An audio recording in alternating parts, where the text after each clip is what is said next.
तो कुंभों का आयोजन इसी श्रृंखला में अक्षुण्ण बनाए रखने के लिए नागा सन्यासियों का बड़ा भारी योगदान रहा है। आज भी गंगा जमुना की इस पवित्र भूमि के ऊपर धर्म ध्वजाएं ये आने वाले इस कुंभ में आपको लहराती हुई दिखेंगी, जो भगवा धर्म ध्वजाएं हैं। ये कुंभ 2001 में भी आए और कई बार आए। धर्म का बढ़ावा देते देते आज इस महाकुंभ और माँ गंगा की लंबी व्यवस्था बना दी कि आज दूर देश विदेश से लोग आकर के इस कुंभ में शामिल हो रहे हैं। महाकुंभ 2025 प्रयागराज।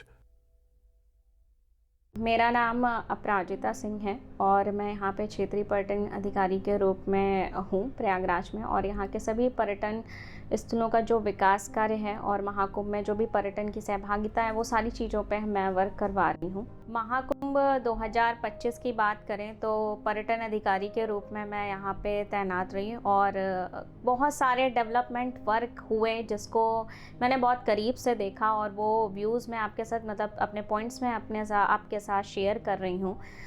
महाकुंभ 2025 के लिए हम लोगों ने यहाँ पे सबसे पहले देखा कि धार्मिक पर्यटन का बहुत महत्व है।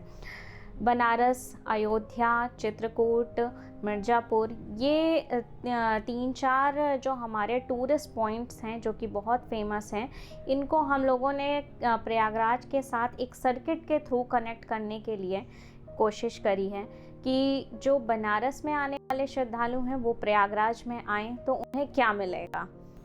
मैं डीपी सिंह, चीफ मैनेजमेंट अफसर यूपीएसटीडीसी प्रयागराज से बोल रहा हूँ। तो प्रयागराज में महाकुंभ के जरिए हमारे जितने कॉरिडोर्स बन रहे हैं और टूरिस्ट के लिए एक इतनी अच्छी सुविधाएं यहाँ हो रही हैं, इंफ्रास्ट्रक्चर इतना ज़्यादा बढ़िया बन रहा है कि वो टूरिस्टों के लिए बहुत मतलब अहमियत की जगह होगी। अब वो ऐसा नहीं हो सकता कि प्रयागराज को बीच में छोड़कर वो केवल काशी चला जाए। तो हमने अपने आइटनरीज़ पे बहुत वर्क किया है। आइटनरीज़ में हम इस बार महाकुंभ 2025 में 3 टेम्पल कॉरिडोर इंट्रोड्यूस करने जा रहे हैं, जिसमें सबसे पहले आपका होगा त्रिवेणी संगम के पास अक्षयवट कॉरिडोर। अक्षयवट कॉरिडोर की बहुत प्राचीन मान्यताएं हैं। जब आप अक्षयवट कॉरिडोर में जाएंगे तो उसके साथ ही आपको पातालपुरी और सरस्वती कूप के भी दर्शन होंगे। आने वाले जो भी पर्यटक होते हैं वो त्रिवेणी स्नान के पश्चात यहाँ पे ज़रूर जाते हैं। तो और जस्ट इसके बगल में ही जो जैसे मैंने बताया कि 3 टेम्पल कॉरिडोर हैं, तो दूसरा हमारा रहेगा श्री लेटे हनुमान जी। लेटे हनुमान जी मंदिर की भी बहुत पौराणिक मान्यताएं हैं। तो इस प्रकार से ये हमारे टेम्पल कॉरिडोर हैं, इनको हम लोगों ने एक ब्यूटिफिकेशन पॉइंट ऑफ व्यू से और जो बेसिक एमिनिटीज़ होती है, आने वाला टूरिस्ट जो रहता है उसको बेसिक एमिनिटीज़ की बहुत रिक्वायरमेंट होती है, जिनका गैप्स पिछले कई सालों में यहाँ पे था। तो हम लोगों ने यहाँ पे एक क्राउड मैनेजमेंट करने के लिए एरिया का डेवलपमेंट बढ़ाया, बेसिक एमिनिटीज़ बढ़ाई।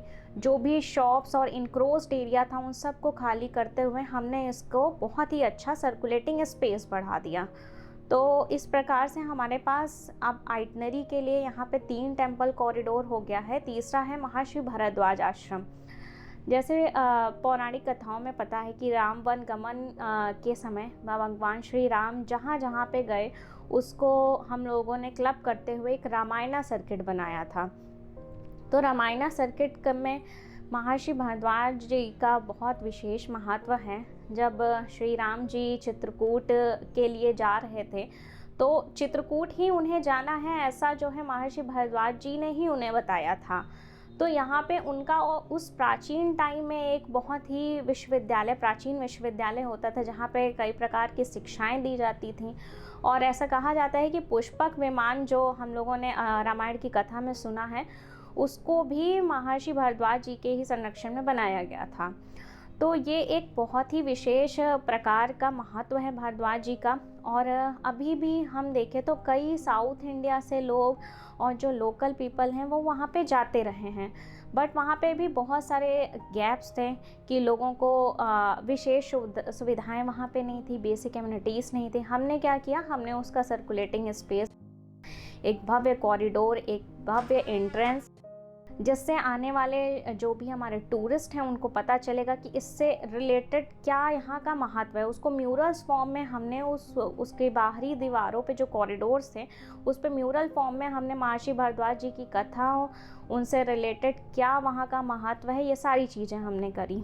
तो एक तरह से ये 3 कॉरिडोर्स हैं जो आने वाले टाइम में हमारे जो पर्यटक आएंगे महाकुंभ 2025 में एक बार स्नान करने, वो अपनी आइटनरी में इसको ऐड करेंगे।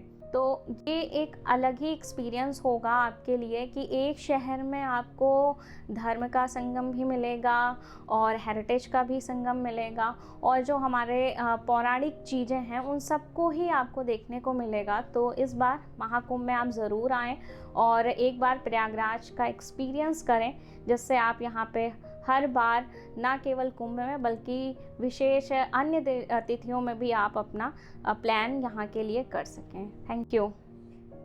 महाकुंभ 2025 प्रयागराज।